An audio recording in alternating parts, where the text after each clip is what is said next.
നമസ്കാരം. തിന്മകളിൽ നിന്ന് തിരിഞ്ഞു നോക്കാതെ ഓടാനുള്ളതാണ് നോമ്പിൻ്റെ പ്രഭാതം. ഉഷസ്സായപ്പോൾ ദൂതന്മാർ ലോത്തിനെ ബന്ധപ്പെടുത്തിയെന്നാണ് തിരുവെഴുത്ത്. അവൻ യാത്ര തുടങ്ങുവാൻ താമസിച്ചപ്പോൾ ദൈവപുരുഷന്മാർ അവൻ്റെ കൈ പിടിച്ച് പട്ടണത്തിന് പുറത്തു കൊണ്ടുപോയി ആക്കിയത്രേ.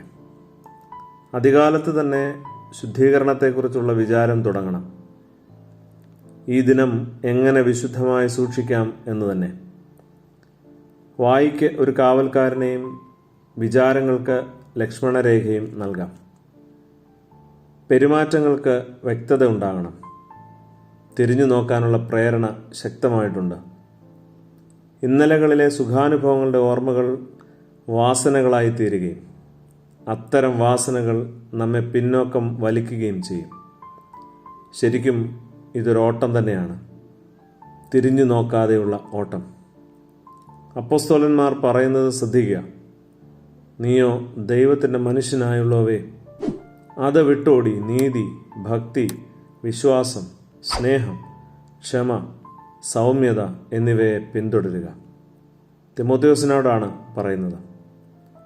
യൗവനമോഹങ്ങളെ വിട്ടോടി നീതിയും വിശ്വാസവും സ്നേഹവും ശുദ്ധഹൃദയത്തോടെ കർത്താവിനെ വിളിച്ചപേക്ഷിക്കുന്ന എല്ലാവരോടും സമാധാനവും ആചരിക്കണമെന്ന് തിമോഥെയോസിനെ പ്രബോധിപ്പിക്കുന്നു.